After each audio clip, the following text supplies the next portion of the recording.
Ça y est, le lancement du Pole Talk aujourd'hui. Donc là, je vais me rendre au gymnase pour parler avec Théo, joueur professionnel en Espagne. Donc c'est un sujet où il n'y a pas forcément de mauvaises réponses. Donc n'hésitez pas à donner votre avis en commentaire. Je me ferai un plaisir de débattre avec vous et d'échanger autour de ce sujet. À tout de suite. Une carrière se réussit-elle grâce au talent ou grâce au travail? Donc, comme je dis, je suis avec Théo, rencontré dans le Bendo. Est-ce que tu peux te présenter rapidement et décrire ton parcours? Ouais, bah moi, ma présentation, elle va être simple et rapide. Donc, Théo, 29 ans. Et comment me présenter simplement, je dirais un joueur banal qui, avec beaucoup de travail et un fort mental, a réussi à atteindre le haut niveau.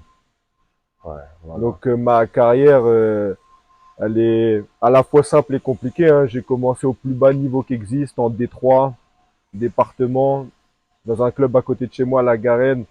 Après, j'ai eu la chance de vivre une expérience aux États-Unis pendant 2 ans et demi, 3 ans, prep school, là où j'ai rencontré François d'ailleurs. En Arizona, Université, ouais, la l'Arizona, chaleur, la fameuse Arizona, le bon Bendo. la Californie pendant 2 ans. Après, je suis revenu en France et pour tester d'autres cultures et pour me rapprocher d'une idéologie qui était plus proche de la mienne, j'ai voulu aller voyager en Italie, en Espagne, et là me voilà de retour, hein.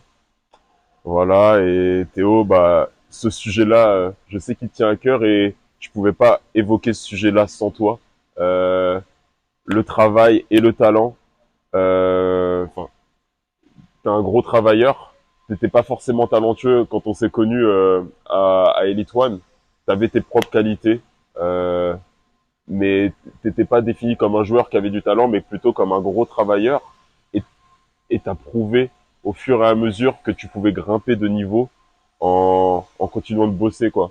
Et pour toi, du coup, est-ce que le talent l'emporte sur le travail dans une carrière? Alors moi, bon, tu te doutes qu'avec mon parcours, ma vision, elle est un peu biaisée. Ouais, Moi, bien sûr que pour moi, le travail, c'est la partie la plus importante pour réussir une carrière. Comme tu l'as expliqué, quand on s'est rencontrés, j'étais pas le plus talentueux. Et même tout au long de mes années basket, j'ai jamais été le meilleur joueur de mon équipe, jamais le plus talentueux. Je peux même dire, hein, sans aucun problème, sans fausse modestie, que j'ai eu aucun talent pour le basket. La seule facilité que j'avais, c'était de comprendre rapidement les choses. Mais en dehors c'est de clair. ça, j'avais aucun réel talent. Par contre, partout où je suis passé, que ce soit de départ à N2 en France, N3, Italie, Espagne, enfin États-Unis, j'ai toujours marqué les gens par ma capacité à travailler de manière régulière et intense tous les jours. Et c'est ça qui m'a aidé de passer d'un joueur de D3 à un joueur professionnel maintenant. Donc forcément, moi je pense que ouais, le travail fait beaucoup. Après, même quand tu regardes les joueurs les plus forts des anciennes générations et de nos générations, Michael Jordan, c'était reconnu comme un gars qui charbonnait. Ouais, Comme on a tous vu dans son documentaire, ce qui lui a permis de passer la next step, c'était de se mettre à la muscu ouais, et de exactement. bosser encore plus physiquement. LeBron James, il est connu pour être un monstre de À travail. l'heure où on parle, il est en train de bosser, LeBron. C'est ça. Kobe, le gars, il faisait 4 workouts par jour, il commençait à 5 heures du matin. Ouais. KD, qui est reconnu comme le meilleur scoreur peut-être de tous les temps.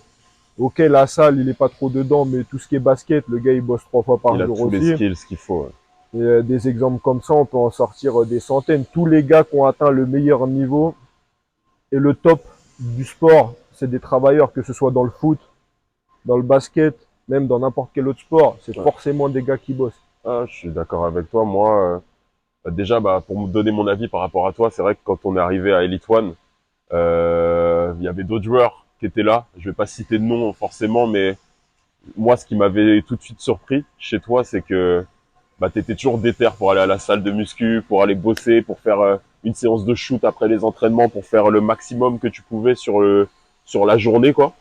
Et, euh, et c'est ça qui t'a propulsé, qui t'a fait évoluer dans ta carrière. Et on a vu des gars qui étaient avec nous, qui étaient forcément plus talentueux que toi ou que moi dans notre équipe, qui n'ont jamais eu de carrière, ou qui avaient plus de qualités physiques, qui étaient grands, des qualités athlétiques, qui n'ont pas jamais eu de carrière. Au contraire.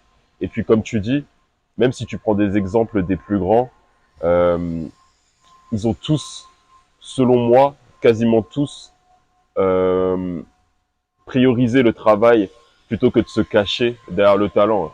Ouais, moi, en fait, il y a deux choses. Pour moi, le talent, si je peux utiliser une phrase simple, c'est comme des points bonus à l'école. Ouais, En gros, quand tu as un talent, ça peut être des qualités athlétiques au-dessus de la moyenne, comme toi t'as, depuis que je te connais. Ça peut être une compréhension du jeu, un QI, je sais pas, de la vitesse, peu importe. C'est comme si tu partais avec un avantage au début mm, et que tu avais, on va dire, un ou deux pas d'avance sur les autres. Mais si tu travailles pas, ces points d'avance, au bout d'un moment, tu vas les perdre. ouais, c'est ça. Alors qu'une personne qui bosse et qui en plus a du talent, elle aura toujours ses points d'avance sur les autres, donc elle restera toujours au-dessus du lot. Ouais. Et même pour moi, en fait, déjà quand tu travailles, c'est un signe de réussite parce que ça veut dire que tu investis sur toi-même et que tu crois en toi-même. Parce que Mm, quelqu'un qui se repose que sur son talent, pour moi, il se cache, comme tu l'as dit, un peu derrière ça. ouais, Et ça veut dire que il fait son projet, mais sans y croire à 100%. Alors que quand tu te forces à aller à la salle, dans les gyms, à aller courir dehors ou peu importe, regarder des vidéos, parce que c'est ça aussi le travail, c'est aussi le cerveau, c'est clairement ça. c'est un investissement sur toi-même et plus tu bosses, plus ça veut dire que tu crois en tes capacités pour réussir. Ouais, c'est clair. Et puis, pour donner un exemple par rapport à ça, le talent, en fait, je pense que le talent de base, que tu as de base, qui est inné chez certaines personnes, il peut t'emmener au haut niveau. Hmm. Mais pour perdurer dans ce haut niveau, si tu travailles pas, tu n'iras nulle part. Je vais prendre un exemple tout simple. On a déjà parlé, Sekou Doumbouya, très fort joueur, avec un potentiel de malade, qui a eu un talent inné, qu'il a bossé bien sûr, mais il a eu capté les choses plus vite que les autres. Ça l'a propulsé au plus haut des niveaux en étant drafté super haut. Mais si aujourd'hui il n'est plus dans la ligue, je pense que c'est une question de travail. Et je pense pas que ce soit forcément une question de niveau au final. Ouais, c'est clair. Après, nous, toi comme moi, hein, on le respecte beaucoup. On Ouais, sait le talent qu'il a. Sans être jaloux de son parcours, on aurait aimé aussi être à sa place parce il a joué dans la meilleure ligue du monde. c'est clair. Mais sans le connaître moi personnellement, c'est vrai que malheureusement, il a eu une réputation d'un joueur qui était très très talentueux, mais qui a basé sa carrière beaucoup plus sur le talent que sur le travail. Mm. Et comme on a dit, au début, il avait de l'avance, donc ça l'a aidé à atteindre ce niveau-là. Il était vraiment largement au-dessus du lot. Mais forcément, avec le temps qui a passé, il y a d'autres joueurs aussi talentueux que lui qui sont arrivés, qui étaient peut-être un peu plus sérieux sur certaines choses ou Ouais. qui étaient plus précis sur certaines choses. Avec le temps qui passe, euh, ils ont pris sa place. Que ce soit justifié ou non, mais ils ont pris sa place. De Ouais. toute façon, le problème du talent, comme on dit, et de fait de se reposer que sur ça, c'est que il y aura toujours quelqu'un de plus talentueux que toi. Partout où t'ailles, tu seras jamais. Il y aura toujours Tu peux être le quelqu'un. meilleur pendant un an, mais il y Ouais. aura toujours meilleur que toi. Il y aura toujours quelqu'un de plus talentueux que toi. Et en plus, tu vieillis chaque année, tout C'est ça. simplement. Et il y a toujours des gars qui arrivent derrière et qui sont aussi talentueux ou plus talentueux que toi, quoi. Et puis même en dehors de ça, le sport il change. Tu vois, le basket, à une époque, si on parle d'il y a 10, 15 ans en arrière, c'était un jeu qui était concentré sur le secteur intérieur. Ouais, On passait beaucoup la balle dedans, donc fallait avoir des intérieurs dominants pour gagner. c'est ça. Maintenant, on voit que c'est un jeu qui est plus basé sur les capacités athlétiques et le tir extérieur. C'est ça. Donc même si T'as quatre shooters maintenant c'est ça, dans donc chaque équipe. maintenant, même si, imaginons, tu étais un joueur très talentueux avec des grosses qualités de finition comme toi tu peux avoir, Mm. avec le jeu qui évolue, tu es obligé de commencer à tirer parce que sinon tu peux pas Ouais, perdurer. c'est ça. Ça se trouve, dans quelques années, le tir, ce sera vu comme quelque chose d'obsolète et on se basera plus sur un jeu basé sur la défense. Donc on devra tous bosser physiquement pour être des top C'est défenseurs ça. et ainsi de suite. Donc faut savoir aussi évoluer avec son temps et le travail le permet. C'est ça. Et puis moi, j'ai envie de prendre un exemple qui va dans notre sens, dans le sens du travail. C'est vraiment Kobe Bryant. Euh, j'ai vu l'autre jour un podcast justement de Gilbert Arenas qui parlait de ça. Euh, Kobe Bryant, c'était pas le meilleur shooter. C'était pas le gars le plus rapide. C'était pas le gars le plus athlétique. Il était athlétique, mais il était dans la moyenne. Ouais, c'est clair, aux États-Unis, de toute façon, il y a tellement de Voilà. monstres On a vu des monstres, nous, quand Mhm. on a joué aux États-Unis. Franchement, Kobe Bryant, il est dans la moyenne. On a vu des, je sais pas si tu te souviens, à Hillcrest Prep, Ouais, la prep school de DeAndre Ayton, là. ouais, c'est ça. Il y avait, je sais pas si tu te souviens du poste 2, là, qui était tout Mais il joue en cuss. NBA maintenant, c'est Ah ouais? Josh Green. Ah, Tu sais, c'était lui? Ok. Ouais, c'est le poste 2 ouais, de ouais. Dallas. Ouais, ouais, mais moi, son jus, ça m'avait choqué. J'étais choqué. Non, c'est clair. Déjà, de toute façon, toi, tu es considéré comme quelqu'un de ultra athlétique en France. Mais Ouais, là-bas, là-bas, j'étais tu un gars faisais partie de banal. la moyenne J'ai- plus, quoi. J'étais un gars banal. Je le prenais mal, même des fois. Je me disais, c'est quoi ça? Genre, en France, on me voit sur Courcuts, tout ça. Là-bas, je suis juste un gars dans un gymnase. Ouais, là-bas, tu es un gars d'un top 10 tout juste. Alors que, C'est ça. voilà.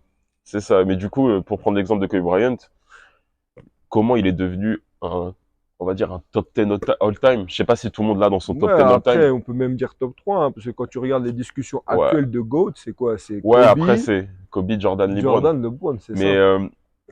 moi, j'oublie pas les Karim, tout ça, quand même. Ouais, ouais, non, mais d'accord. Cette Mais ce que je veux dire, c'est que génération-là. dans la conscience collective, le gars, il s'est hissé Mais à je un pense top que, 3 all-time. ouais, voilà, mais indiscutablement, il est top 10 all-time. Et comment ce Bah, sans gars-là, problème. qui n'est pas très athlétique, très rapide, très adroit, comment ce gars-là en est arrivé là? C'est que le travail sur des simples fondamentaux et des tout petits fondamentaux que même nous, on ne pense pas, en fait.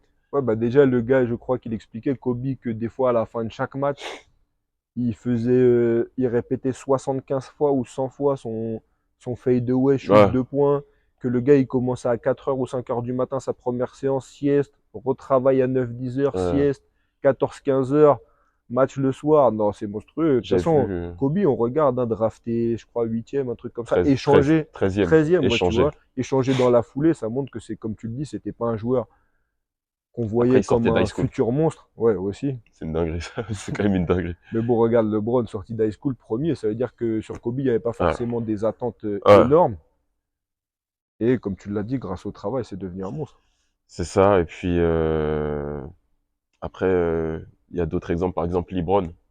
Sa longévité, si elle est si incroyable, c'est par rapport à son travail aussi de tous les jours. Ouais, On c'est sait que c'est clair. quelqu'un qui investit beaucoup sur son travail personnel, qui fait des workouts avant et après les matchs.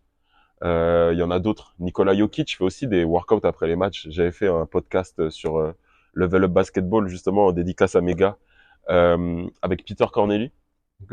Et il nous expliquait que lui, quand il jouait en Pro A, après ses matchs, il jouait 20 minutes, il était cuit, il était complètement KO.